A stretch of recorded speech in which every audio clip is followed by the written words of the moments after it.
Caso Bedoya, me presento. Mi nombre es Dustin.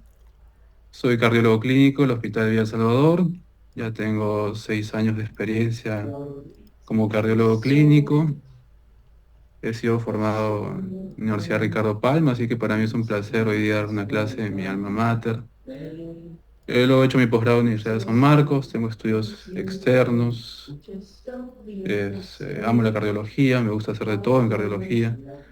Y bueno, el tema de cardiopatía congénita, la verdad que a los cardiólogos a veces no nos gusta mucho. Más está enfocado a los cardiopediatras, estamos un poco divididos, pero en sí es muy importante porque cada vez la cardiopatía congénita se ve más en el adulto que en los niños. Así que vamos a hablar un poco de las enfermedades más frecuentes porque podemos hablar todo un día de cardiopatías congénitas. Así que comencemos. Bueno, cardiopatía congénita, la definición clásica está bien tipificada. Son malformaciones en la génesis de la estructura del tejido cardíaco. Ya sea pueden ser por las válvulas, por los septos interauriculares o interventriculares, o la estructura propia de los vasos sanguíneos, ¿no? Pero ¿por qué es importante que las malformaciones congénitas de todo el cuerpo, las más frecuentes, lamentablemente, son del corazón? Y muchas veces no se detectan, así que sí es muy importante saber este tema. En algún momento, sea la especialidad que sean, van a enfrentarse a un paciente con cardiopatía congénita. Así lo quieran operar, le quieren hacer un tipo de tratamiento externo, van a tener un paciente con estas patologías. Así que vamos viendo. La etiología, como pueden ver, es diversa, incluso muchas veces idiopática, o sea, no se sabe el por qué.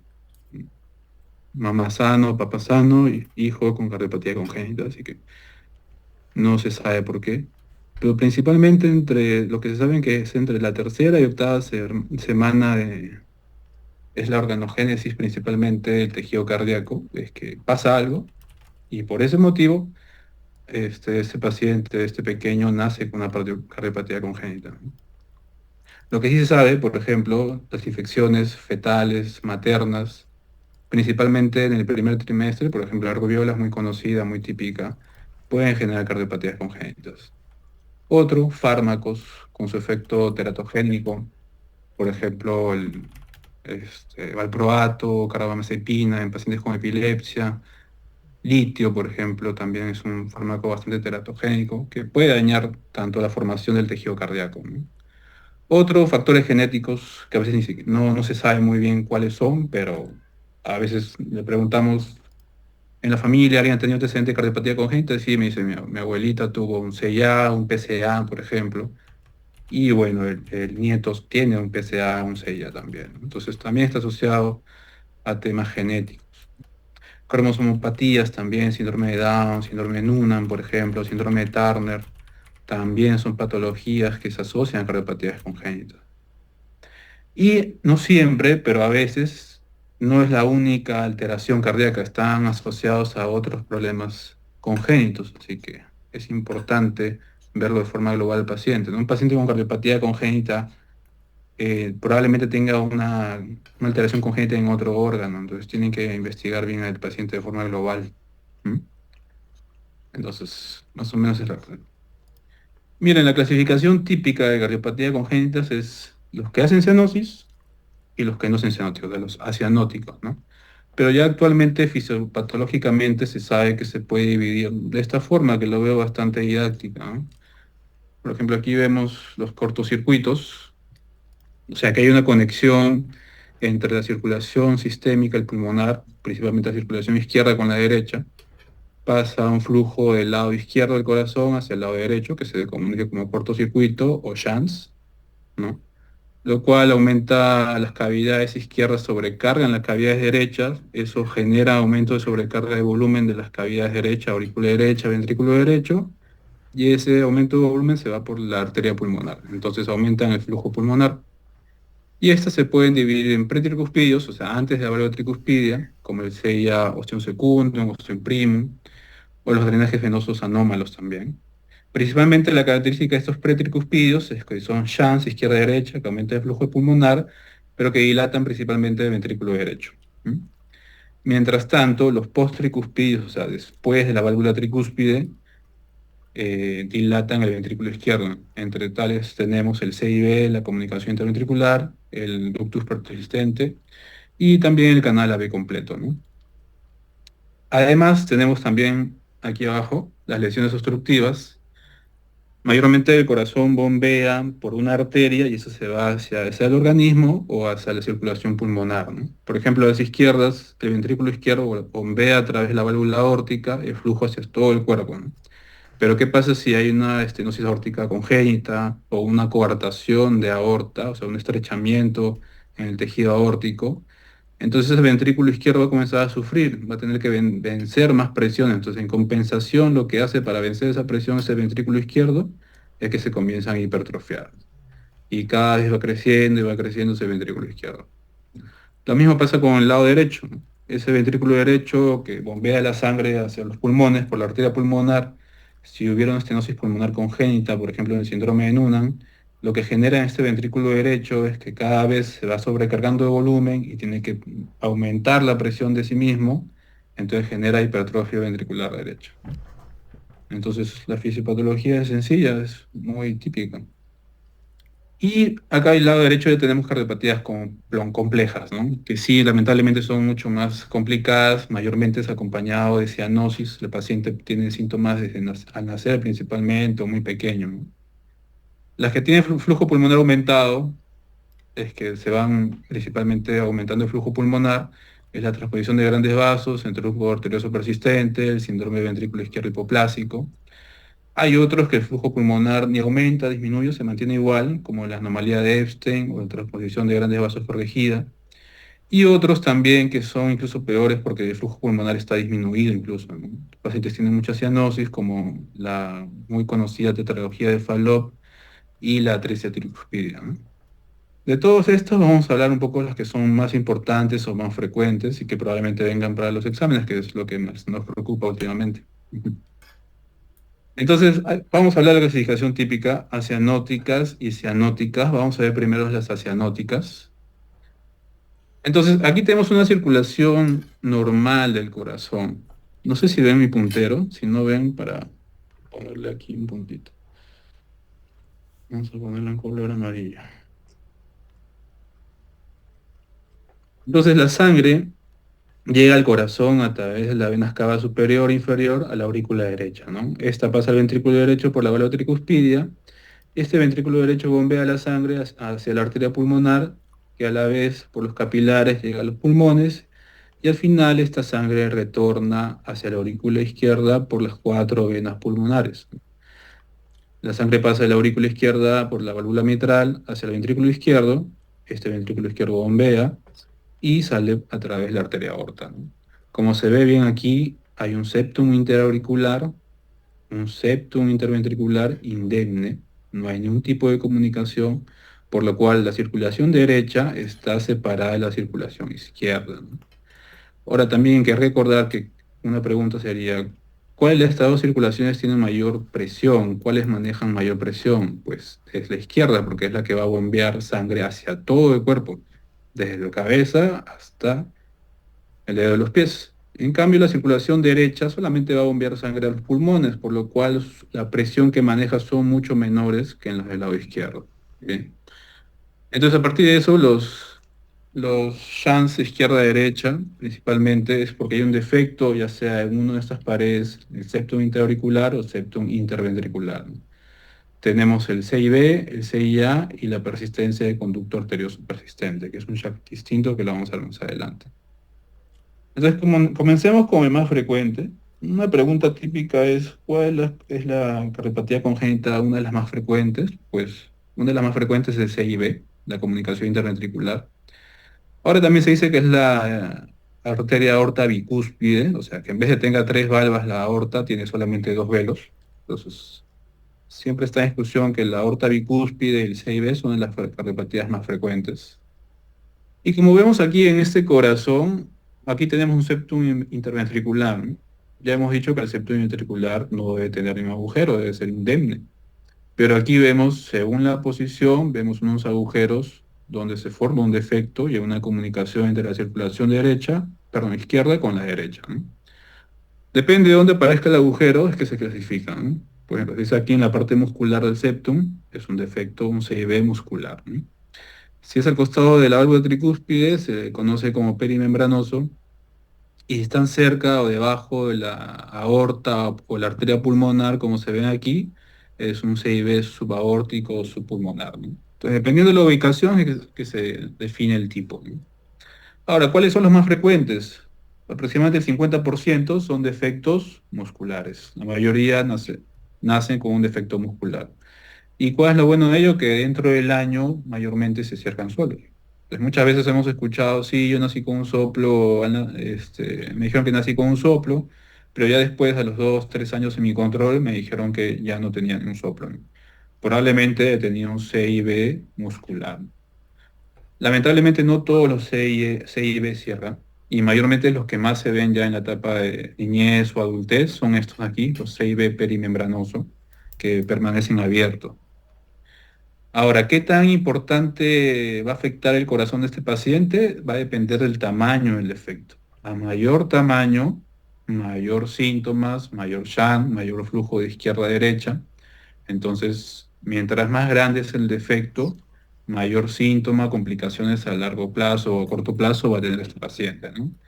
Si es un defecto pequeño, obviamente no va a pasar mucha sangre, entonces el ventrículo se acomoda al volumen que le llega y puede bombear y no se hace tanta hipertrofia, ¿no?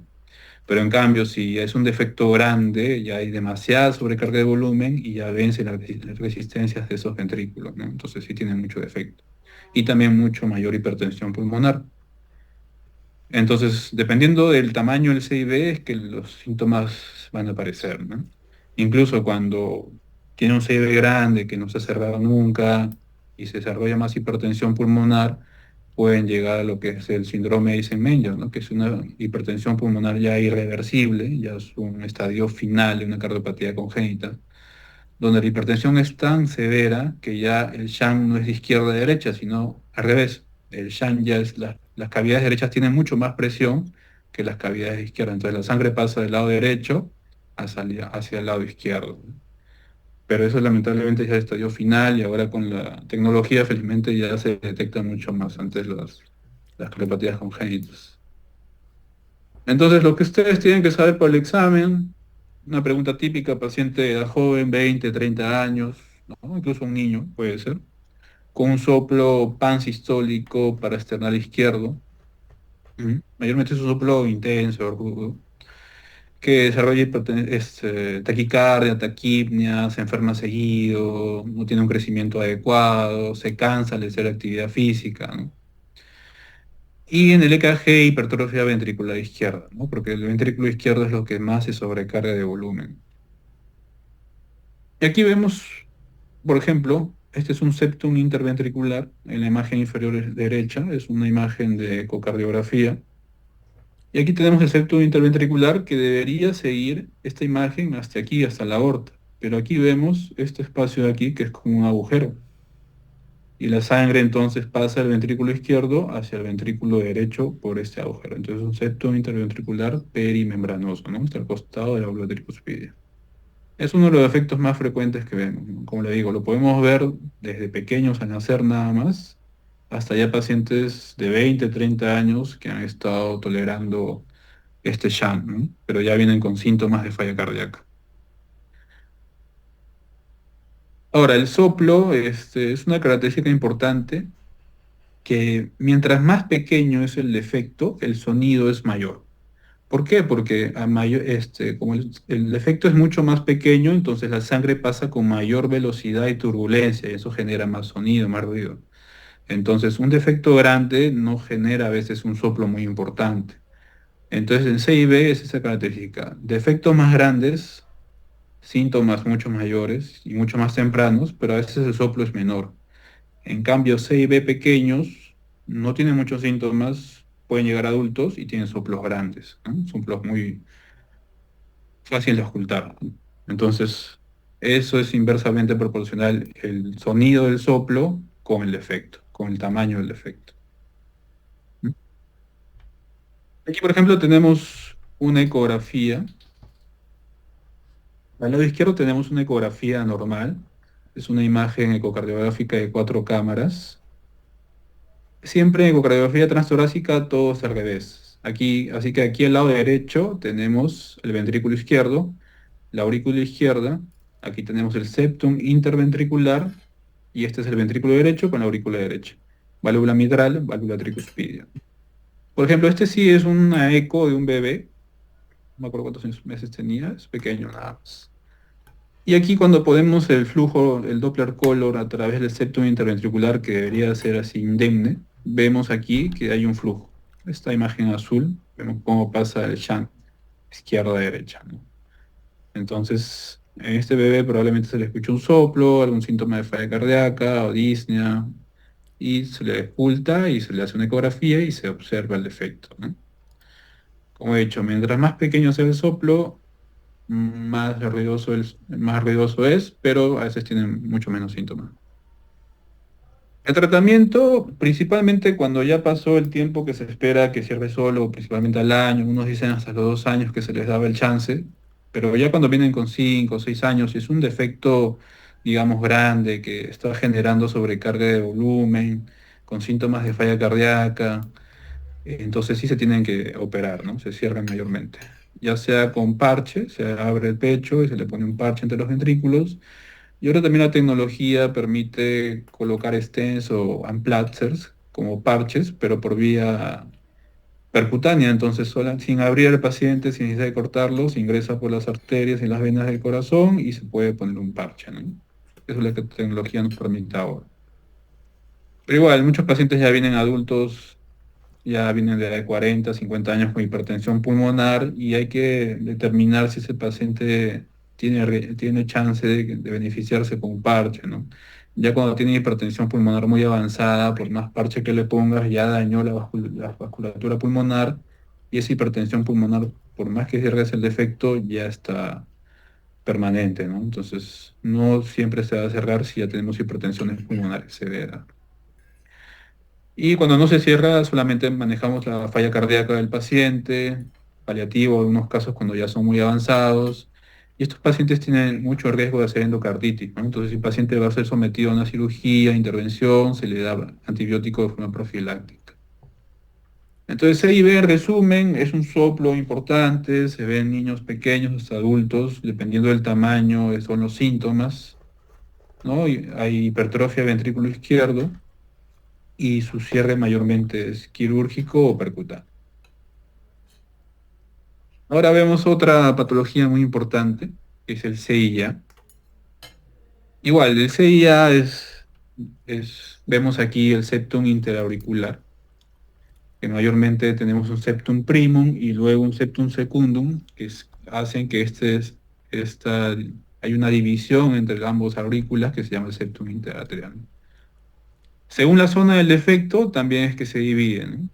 Mayormente aquí, principalmente por la fosovalis, en el centro del septum auricular, se encuentran los CIA ostium secundum. Cuando son cerca a la válvula mitral, es un defecto ostium primum. Y cuando está cerca la desembocadura de la vena cava, ya sea superior o inferior, se le llama defecto tipo seno venoso. Entonces, es muy parecido a lo que pasa en el CIB, la sangre de las cavidades izquierdas a través del septum auricular, que hay un agujero ahí, pase de la aurícula izquierda hacia la aurícula derecha, ¿no? Entonces eso sobrecarga de volumen a la aurícula derecha y a la vez sobrecarga de volumen en la ventrícula derecho y genera mayor hipertensión pulmonar. Las manifestaciones clínicas son también igual pacientes con fatiga, disnea, enfermedades frecuentes en niñez, crecimiento deficiente. Muchos, si es un defecto muy pequeño, pueden llegar asintomáticos. He visto pacientes de 70, 80 años que han tenido CIA y nunca tuvieron un síntoma de falla cardíaca, ¿no? Se le encuentra por otro tipo de patologías, ya sea por infarto o falla cardíaca de otra etiología, y se encuentra un CIA. Y la clínica es muy, muy típica, ¿no? La pregunta típica que se hace un paciente con CIA en el examen de que tenga un CIA es paciente con fatiga, disnea, a la ocultación, un desdoblamiento fijo del segundo tono cardíaco, con un soplo sistólico en foco pulmonar. En el EKG, bloqueo completo de rama derecha, porque vemos que se dilatan las cavidades derechas, el eje desviado hacia la derecha, signos de hipertrofia ventricular derecha e incluso el signo de croquetage, que es esta melladura de las ondas R en 2, 3 y ABF, ¿no? También es un signo bastante típico que describe el CIA ostión secundo principalmente, ¿no? En la placa cuando vemos, vamos a ver un poco de cardiomegalia, el arco pulmonar prominente, sobresaliente, porque recordemos que hay hiperflujo pulmonar, dilatación de cavidades derechas y también flujo pulmonar aumentado, ¿no? Entonces, recordar, pregunta típica, paciente de 20, 30 años o un niño, que a la auscultación, un soplo sistólico en foco pulmonar, con signos de sobrecarga derecha en el EKG, con crecimiento de cavidades derechas y botón aorto pulmonar prominente, es una pregunta típica de CIA, ¿no? Ahora, el CIA ostium primum, que decíamos que está cerca a la válvula mitral, también tiene este KG, es un bloqueo de rama derecha, pero el eje no se desvía hacia la derecha, se desvía principalmente hacia el lado izquierdo. ¿Ya? Entonces también es una pregunta típica, un paciente con soplo, en foco pulmonar, con hipertrofia ventricular derecha, pero con el eje hacia la izquierda, eso más te indica que es un CIA ostium primum. ¿Ya? Son preguntas típicas de examen. Igual, ambas sobrecargan el ventrículo derecho, pero en el EKG vemos muy frecuentemente esa diferencia entre ambas. Y aquí tenemos un ejemplo de un CIA ostium secundo, ¿no? Igual siempre a la izquierda trato de poner la imagen normal para poder diferenciarlo. Aquí tenemos igual la aurícula derecha, septum interauricular y la aurícula izquierda, septum auricular y la aurícula derecha, ¿no? Siempre, mayormente en una ecografía normal, el lado izquierdo, que maneja más volumen y presión, es un poco más grande que el lado derecho. Mayormente siempre el ventrículo izquierdo tiene un diámetro más grande, como se ve aquí, que el ventrículo derecho. Igual, la aurícula izquierda siempre es un poco más grande que la aurícula derecha. En cambio, acá a la derecha es un paciente que vi hace unos 3 meses aproximadamente. Era una paciente de 39 años, mujer, que venía por una gestación de 12 semanas, pero que su ginecólogo a la ocultación le había encontrado un soplo cardíaco. Entonces ella quería saber por qué tenía ese soplo y estaba un poco preocupada por la gestación, ¿no? Cuando le pregunté por síntomas, me dijo que bueno, en el colegio a veces no hacía mucha actividad física porque se cansaba, pero de ahí era poco sedentaria, así que no hacía gran actividad física habitualmente, entonces no tenía muchos síntomas de fatiga o falla cardíaca o disnea, ¿no?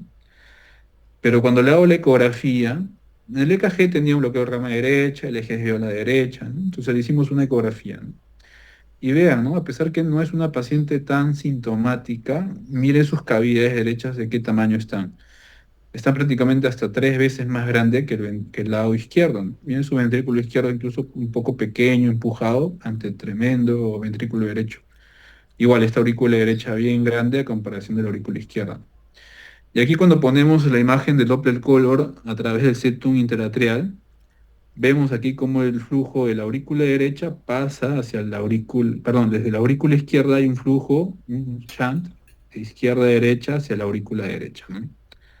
Entonces aquí se ve un flujo grande, cómo se va de la aurícula izquierda hacia la aurícula derecha, ¿no? Y este pasa también a la válvula tricuspidia, llega al ventrículo derecho y este ventrículo derecho aumenta su flujo hacia la arteria pulmonar, ¿no? Por eso hay un soplo por tanta congestión de la arteria pulmonar, ¿no? Hiperflujo de arteria pulmonar, ¿no? Entonces, mayormente el soplo del CIA no sopla porque la sangre pasa por aquí, principalmente sopla porque la sangre por la arteria pulmonar es bastante, entonces hay un hiperflujo de arteria pulmonar. Ya en residencia o preguntas ya más especiales es una pregunta típica, ¿no? ¿El soplo del CIA es por el shunt de aquí? No, mayormente no, porque son shunts grandes, ¿no? Así como le decía en CIA, agujeros grandes, mayormente no hay mucha turbulencia, no hay mucho sonido, ¿no? Principalmente el soplo de CIA es por hiperflujo pulmonar, eso es una pregunta típica de examen. Entonces aquí podemos ver un caso de un CIA, ¿no? Vean qué tan grande ha dilatado ese lado derecho, ¿no? Que mayormente debería ser más pequeño. Y como les dije, este paciente no tenía muchos síntomas, ¿no? Un poco de disnea, de ahí le hicimos una prueba de esfuerzo, sí se fatigaba, moderados esfuerzos, pero ya este paciente tenía grados de hipertensión pulmonar. Entonces tuvimos que hacerle otro tipo de exámenes más especiales con cateterismo y todo para decidir cerrar este CIA. Y el tratamiento es, como vemos aquí, también la tecnología ha avanzado mucho, ya no tenemos que hacer una cirugía abierta, ahora por vía percutánea se llega hacia la aurícula derecha o izquierda y se pone un implanter, ¿no? Que es aquí como un parche especial que se infla aquí adelante, se infla aquí atrás y lo cierra ese agujero.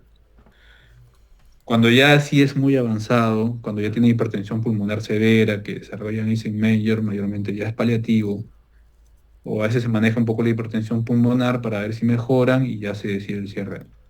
Pero ojo, este tipo de patologías, ya sea CIA, CIB, cuando tienen hipertensión pulmonar severa, ya refractaria a tratamiento, ya lamentablemente no se puede hacer mucho. También el tratamiento médico y muchas veces es paliativo nada más. Sigamos con otra patología bastante frecuente, el conducto arterioso persistente. O sea, de los 100 alumnos que tenemos aquí, todos hemos tenido ducto arterioso persistente antes de nacer, porque es parte de la circulación fetal normal, ¿no? Pero lo normal es que dentro de las primeras horas de vida, este ducto que comunica la arteria aorta con la arteria pulmonar se cierre, ¿no? Pero ¿qué pasa? Que en algunos casos, principalmente en pacientes, en bebés prematuros, en mujeres o con infecciones maternas, como principalmente se describía antes la rubiola, antes de la época de vacunación, este defecto no cierra. Entonces se mantiene permeable. Entonces la aorta sigue comunicando y enviando sangre. Ahora la aorta de gran presión manda sangre hacia la arteria pulmonar, sobrecargando el flujo pulmonar y después al ventrículo izquierdo. Entonces, es un defecto, como le digo, todos tenemos ducto arterioso persistente antes de nacer, pero después ya vienen los problemas, ¿no?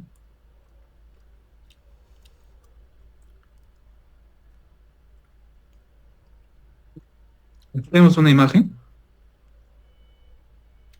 Esta es la aorta ya descendente, esta es la arteria pulmonar, y aquí vemos como un flujo pasa de esta aorta hacia la arteria pulmonar, ¿no?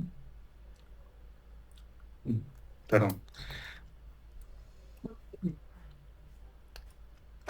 La clínica es muy parecida, disnea, fatiga, muchas veces asintomáticos. La vez pasada tuve un paciente de 40 años que no tenía ni un síntoma. Iba a consulta porque en un EKG le había encontrado el corazón grande. Tomaron una placa y también sentía el corazón grande. Y entonces se hizo una ecografía y salió ahí un PCA.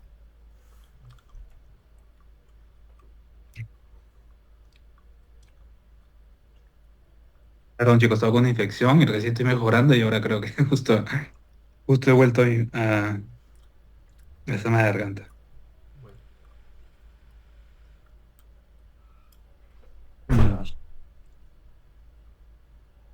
Este es un paciente con un PCA. Aquí vemos la arteria aorta, esta es la arteria pulmonar, y vemos aquí un flujo continuo, constante, que va de de la arteria aorta hacia la arteria pulmonar. Esto, como le digo, mayormente todos hemos tenido en la etapa fetal, pero al nacer esto debería cerrarse, ¿no? Pero sin embargo, hay pacientes prematuros principalmente que esto se cierran.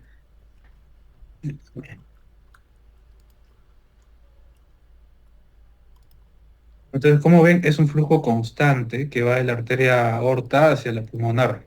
Entonces, por eso la auscultación, como se dice aquí, es un soplo continuo sistodiastólico, principalmente en la zona infraclavicular izquierda.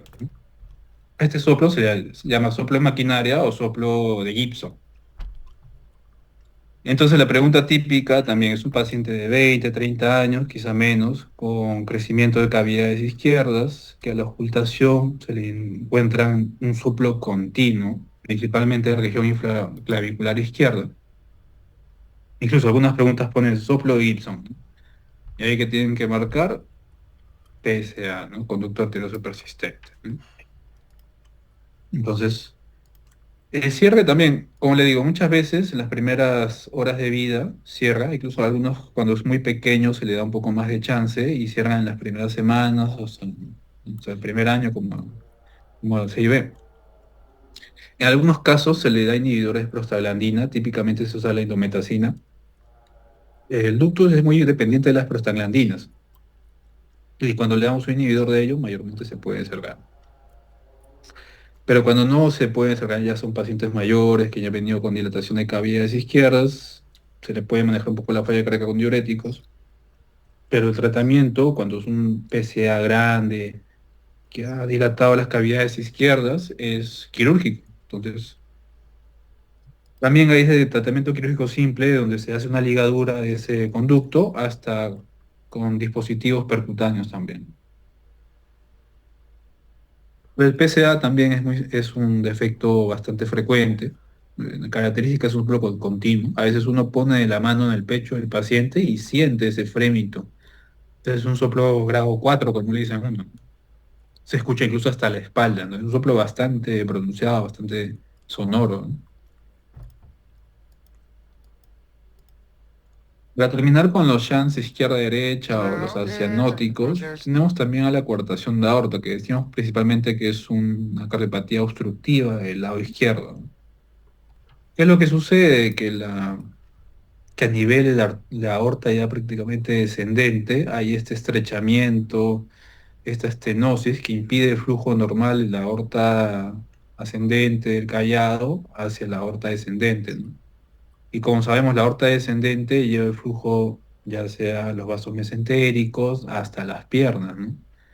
Entonces hay una gran diferencia entre la circulación superior, digamos, de los brazos, con la circulación inferior de las piernas o del cuerpo, de la mitad del diafragma hacia abajo, ¿no? Entonces, principalmente tenemos dos tipos, la preductal o la postductal. En ambos hay estrechamiento, lo único que depende es si está antes del conducto arterioso o después del conducto arterioso, ¿no? Ya hemos dicho que todos tenemos conducto arterioso en la sangre. Es más preocupante, más grave la preductal, mayormente se detecta ni bien nacen, se dice la forma infantil, predominan en los pacientes varones. Y una pregunta típica es que la coartación de aorta está asociado hasta un 50% de válvula aórtica bicúspide, que quiere decir que la aorta en vez de traer los tres velos, tiene solamente dos velos. Es una patología bastante asociada a aorta bicúspide. Cuando tienes coartación, tienes que pensar en aorta bicúspide. Y cuando tienes una aorta bicúspide, tienes que buscarle coartación. Siempre es muy importante, ¿no? También está asociado a un síndrome bastante frecuente, como el síndrome de Turner, y también está asociado a neurismas cerebrales. Entonces, paciente con coartación de aorta, aorta bicúspide, hay que buscarle también una posibilidad que tenga una formación, un aneurisma cerebral, ¿no? Entonces, como decíamos, la forma preductal es la más grave. Mayormente nacen los bebés, se cierra el PCA y uy, problemas porque no hay comunicación del corazón que pueda llegar la sangre adecuadamente hacia las piernas, la circulación esplánica, del diafragma hacia abajo, ¿no? En cambio, la forma postductal es la que se ve en los adultos, ¿no? Mayormente es asintomática y se detecta ya cuando vienen 20, 30, 40 años con otros síntomas de falla cardíaca, dilatación de cavidades izquierdas, ¿no?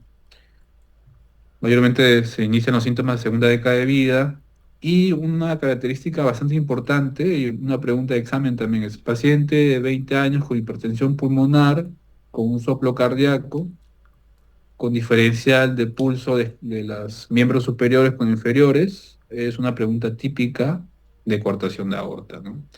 Como se ve ahí, hay una diferencial de presión o de pulso entre las extremidades superiores y las extremidades inferiores.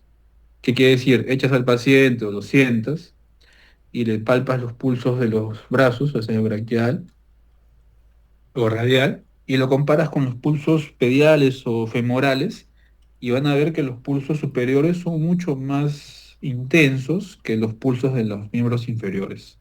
Incluso estos pacientes se quejan de frialdad distal, caminan y claudican por la insuficiencia arterial que genera esta disminución de flujo en la zona inferior, ¿no? A veces oculta un soplo mesosistólico en la parte anterior del tórax, pero es por el flujo alterado de esta coartación.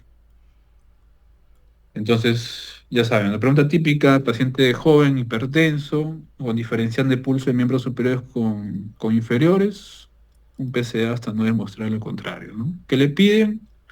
Un EKG, una placa de tórax, no siempre te da el diagnóstico, pero sí ayuda. En el EKG vas a encontrar una hipertrofia ventricular izquierda, porque ese ventrículo izquierdo está bombeando mucha más sangre, mucha presión para vencer esa coartación. En la placa de tórax vas a encontrar cardiomegalia.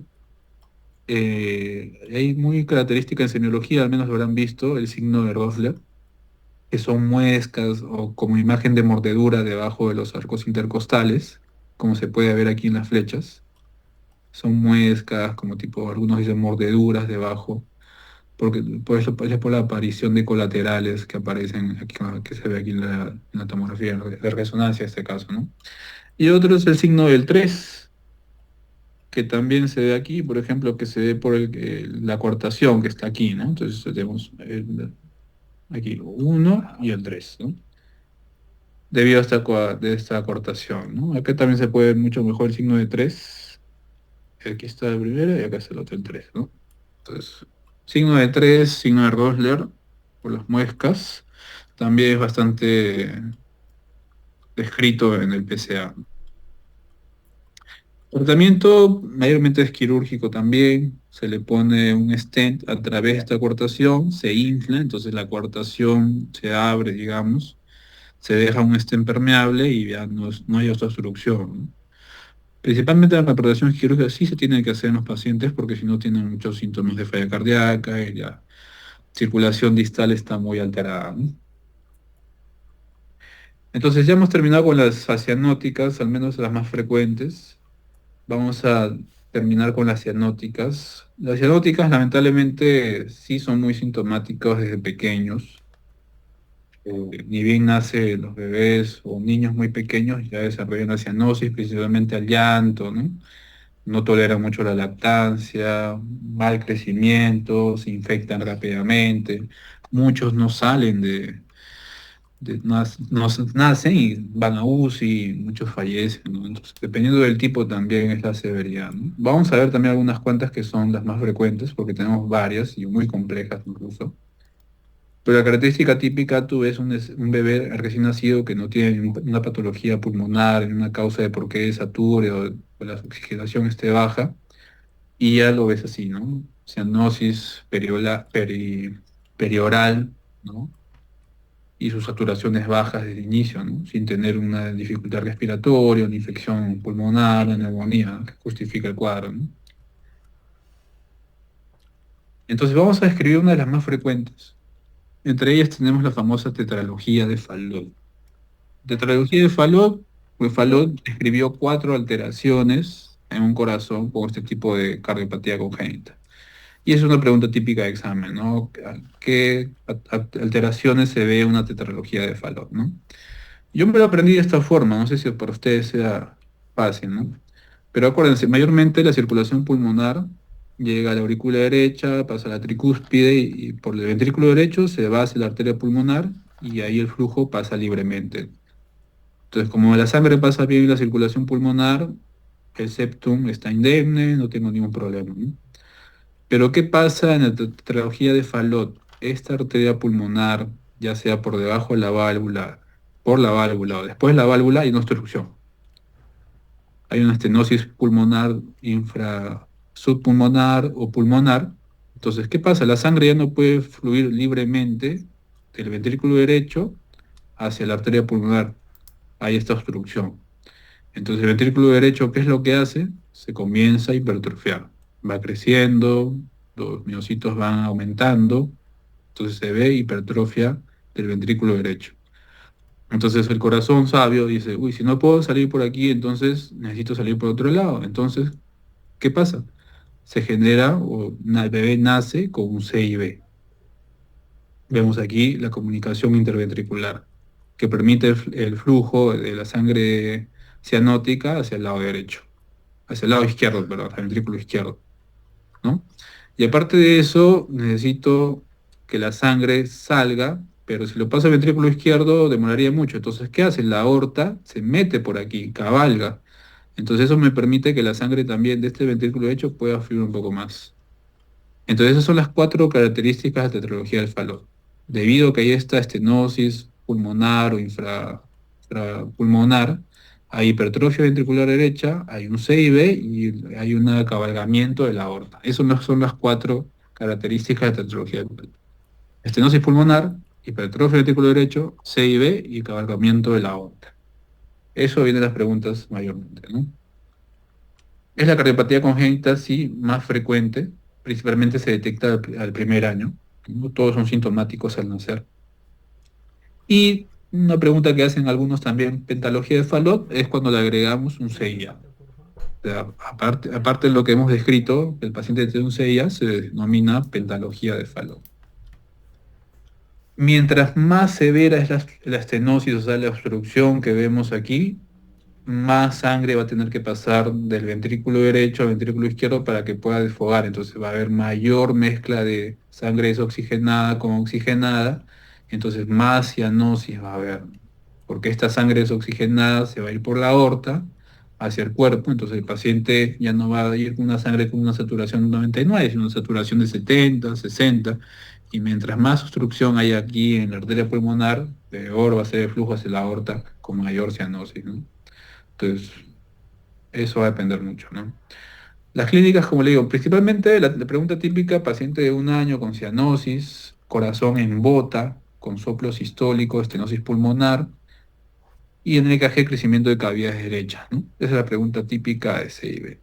Perdón, de tetralogía de Fallot. Y la otra pregunta de tetralogía de Fallot, ¿cuáles son las cuatro características o cuatro anomalías, alteraciones que se ven en tetralogía de Fallot? Que ya lo hemos dicho, ¿no? Entonces, un soplo de estenosis pulmonar, el que ya hemos dicho, pues un soplo de CIB también, a veces se puede escuchar. Mientras más grande el CIB, menos se escucha el soplo. Pero hay crecimiento de cavidades derechas por la hipertrofia y bloqueo de rama derecha también.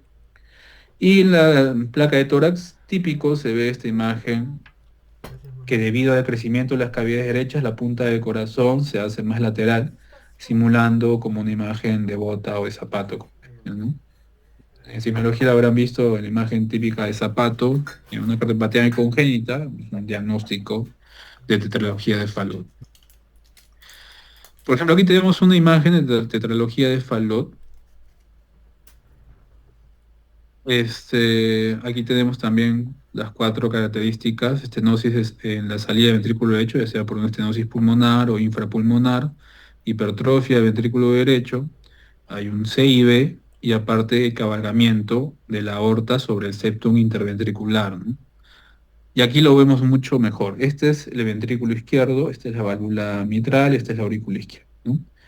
Y aquí tenemos el ventrículo derecho, que está grueso, mayormente el ventrículo derecho debería ser un poco más delgado, está un poco más pequeño también. Aquí vemos el CIB en este espacio de aquí, y aquí vemos como la aorta, que debería estar mucho más abajo, está casi contigua al ventrículo derecho, ¿no? Eso mayormente no se ve, la arteria aorta debería estar más abajo, asociada al ventrículo izquierdo, ¿no? Entonces está cabalgando, ¿no? Está sobre el septum interventricular, debería estar mucho más abajo, ¿no? Entonces es el cabalgamiento clásico de la aorta sobre el septum interventricular, ¿no? Que describe una anomalía de Epstein, ¿no?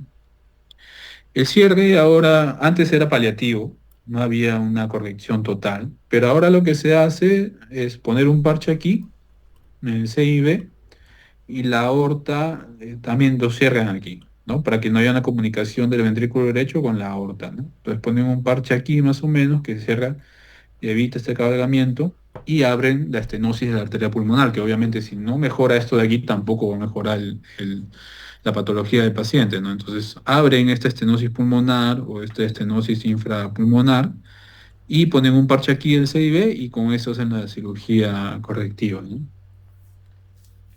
Principalmente es dentro del primer año. Mientras más pequeño sea el niño, menos hipertensión pulmonar y menos va a sufrir, ¿no? Otra patología bastante frecuente es la transposición de grandes vasos, ¿no? Como ya hemos visto, del ventrículo derecho debe salir ¿qué arteria? La arteria pulmonar. y el ventrículo izquierdo debe salir la arteria aorta, ¿no? Sin embargo, en la transposición de grandes arterias, ¿qué sucede? Lamentablemente pasa eso, del ventrículo derecho nace la arteria aorta.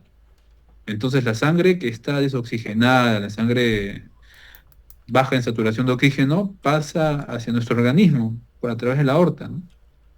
Pasa por la arteria brachiocefálica, va por la aorta descendente, circulación esplánica, renal, miembros inferiores, entonces hay una cianosis generalizada, ¿no? Y el ventrículo derecho, perdón, el ventrículo izquierdo está conectado a la arteria pulmonar. Entonces este paciente es muy cianótico, ni bien nace ya tiene cianosis, ¿no? ¿Qué es lo que lo mantiene con vida a este paciente? Que mayormente está asociado a un CIA o un CIB. Hay una comunicación que ayuda a que haya una conexión entre ambos y la sangre se pueda mezclar. Porque si no hubiera una conexión, ya sea un CIA o un CIB, este paciente fallecería ni bien nace, ¿no?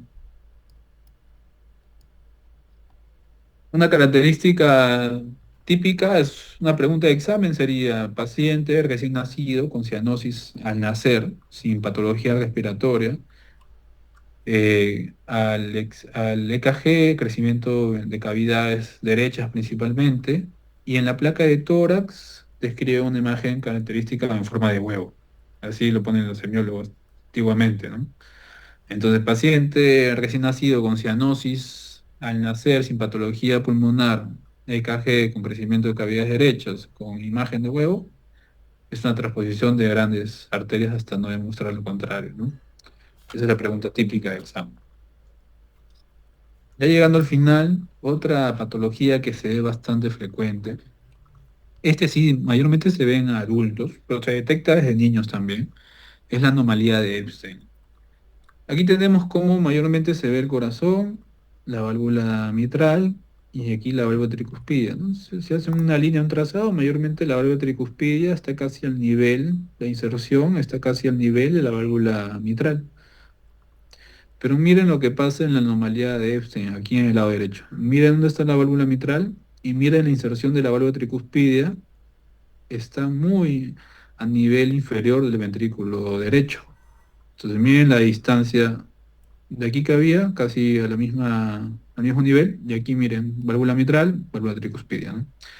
Entonces, ¿qué sucede? La aurícula derecha es gigante, es una aurícula derecha gigante y más bien un pequeño ventrículo derecho.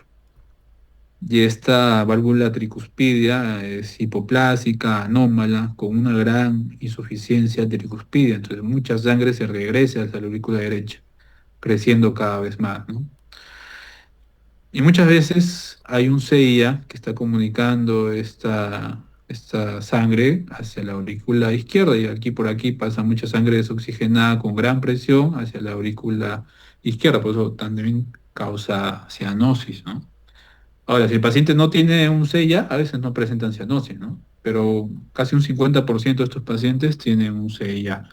Entonces la sangre pasa de esta gran aurícula derecha hasta esta pequeña aurícula izquierda, por diferencia de presiones, obviamente pasa la sangre desoxigenada aquí, entonces en la circulación sistémica hay sangre desoxigenada, lo que cual causa cianosis, ¿no? Pero si no tuviera un CIA, sí, este paciente puede ser que nunca tenga cianosis, solamente hace falla derecha, congestión pulmonar, perdón, congestión sistémica, edemas, hepatomegalia, ¿no? Hipertensión yugular. Entonces, hay una malformación en el origen de la válvula tricuspidia que genera esta anomalía. Está muy asociado al CIA, casi el 50%. Y otro que está bastante asociado es esa arritmia, que es el síndrome de Wolff-Parkinson-White, ¿no? Entonces muchos de estos pacientes vienen por episodios de arritmias, TPCBs, palpitaciones, desmayos, y se le hace una eco y encontramos una anomalía de Epstein, ¿no? Entonces, el tratamiento mayormente es quirúrgico, tratar de mejorar o disminuir el volumen de esta aurícula derecha, tratar de mejorar la implantación o la función de esta válvula tricuspidia para mejorar la tricuspidia. Y con eso mejoran algo, pero digo, aún así hacen falla derecha y su pronóstico no es tan bueno ese tipo de pacientes. Pero digo, muchos de estos pacientes pueden hacer cianosis o pueden estar asintomáticos muchos años, ¿no? Ya vienen adultos y se le encuentra el problema cardíaco. Igual para comparar al lado izquierdo, veamos, aquí está la válvula tricuspidia, válvula mitral, prácticamente al mismo nivel, por eso la aurícula derecha tiene un tamaño normal, el ventrículo derecho normal. En cambio, veamos aquí la anomalía de Epstein. Miren, la válvula tricuspidia, ¿dónde está insertada? Está bastante distal de donde está la válvula mitral. Miren, entonces está apicalizada, como dicen, ¿no? La abertura de esta válvula está a este nivel, casi más de la mitad del ventrículo, ¿no? Entonces la aurícula derecha es todo esto de aquí, es gigante, y el ventrículo derecho es pequeño. E incluso si hay un CIA, acá no parece que hubiera CIA, pero si hay un CIA, puede estar más asociado a cianosis, ¿no? Entonces es una patología bastante frecuente y bastante preguntada en exámenes de NAN o de residentado médico, preguntan típicamente, ¿no? Paciente, a veces ponen ya adultos, ¿no? Que acude por disnea, fatiga, se le encuentra cianosis, acropaquias. En el EKG, característico, un bloqueo completo de rama derecha o incompleto algunas veces, pero lo que es bastante característico de la anomalía de Epstein es las ondas P gigantes, o también conocido de Himalaya, P de Himalaya, ¿no? Por la montaña. Entonces aquí ven, no es tan típico este KG porque yo he visto ondas P mucho más grandes, más de 5 cuadraditos incluso, por eso se le dicen ondas P gigantes, P pulmonares, porque son crecimiento de aurícula derecha y con bloqueo completo de rama derecha, ¿no? Y en la placa típica también, corazón botellón, como le dicen algunos, ¿no? También es bastante típico la anomalía de Epstein, ¿no? Este es de un pequeño, probablemente con cianosis, bloqueo de rama derecha. Entonces se le encuentra este tremendo corazón, ¿no? Eso es muy característico de anomalía de Epstein, ¿no? Soplo también tienen por la insuficiencia tricuspidia, esa gran cantidad de sangre que se regresa, que mayormente es severa, también mayormente es un soplo a nivel de foco tricuspidio. Hemos tratado de tocar los más frecuentes y los que son más preguntados en los exámenes. Como les digo, patologías congénitas tenemos para hablar una semana y cada vez incluso son más complejas.